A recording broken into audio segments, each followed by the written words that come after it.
Ces royaumes-là qui étaient dans le ciel, Dieu a voulu que ces royaumes-là soient rétablis sur la terre, qu'il place un homme, une personne comme roi sur la terre. Comme de la même manière que lui, il règne dans le ciel, de la même manière que l'homme aussi régnera sur la terre. Lorsque maintenant l'homme a désobéi à Dieu, c'est là où maintenant il n'était plus maître dans le royaume que Dieu lui avait donné. Dieu lui a même chassé dans ces royaumes-là. C'est que toi tu dominais hier, ça va te dominer aujourd'hui. Voilà pourquoi même lorsque Jésus-Christ est venu pour sauver l'homme, pour lui remettre ces royaumes-là, cette autorité-là, cette domination-là, sur la terre qu'il avait perdue. Dans Luc chapitre 4, verset 6. Écoute, la Bible dit, le diable amena Jésus au-dessus des montagnes et lui montra tous les royaumes de la terre. Et il lui dit, si tu te prosternes au-devant de moi, je te donnerai tous ces royaumes de la terre. Pourquoi? Parce que ça m'a été donné. Oh, je peux donner aussi à qui je vais. Mais lui, il a été chassé, précipité. Mais lui, il dit que ça m'a été donné. Oui, parce que l'homme a donné ça lorsqu'il a péché. Ok. J'ai ma Bible ici. Donc l'homme lui-même a cédé. Dieu me donne. Et moi, je te les transmets.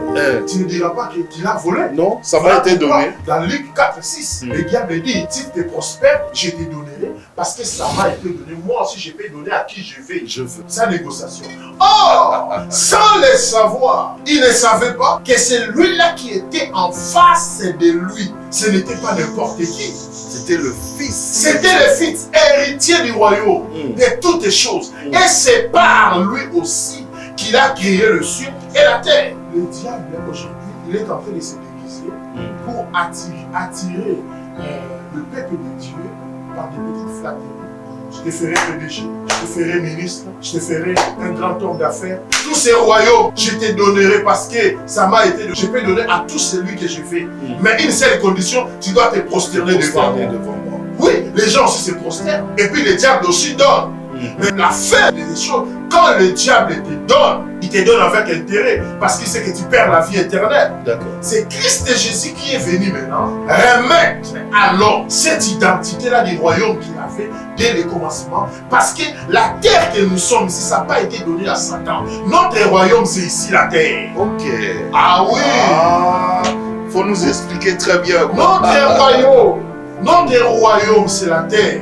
Parce que la Bible déclare dans l'Apocalypse chapitre 5, verset 10, tu as fait de un royaume de sacrificateurs pour Dieu. Ils régneront où? Sur la terre. On doit régner sur la terre. Oui, parce qu'il y a beaucoup qui ne comprennent pas quand on parle du royaume du ciel. Oui, le ciel, nous allons y aller comme nous avons l'habitude de voyager en Europe, en Amérique, quelles que soient les années que tu peux faire.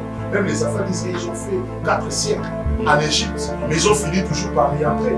Même quand Jésus viendra pour enlever son église, on va monter dans son royaume, dans le ciel qui lui appartient. C'est le psaume 115, verset 15 à 16. Mais après 1000 ans, nous allons retourner ici. Mais quand Jésus disait « Répentez-vous car le royaume de Dieu est proche », qu'est-ce qu'il voulait nous dire? Il voulait tout juste nous faire y entrer, en quelque sorte de nous remettre l'autorité que nous avons perdue dans le royaume qui nous a été donné. Notre royaume, c'est la terre qui nous a été donnée. Donc pour récupérer cette autorité, on doit se repentir. Il faut se repentir.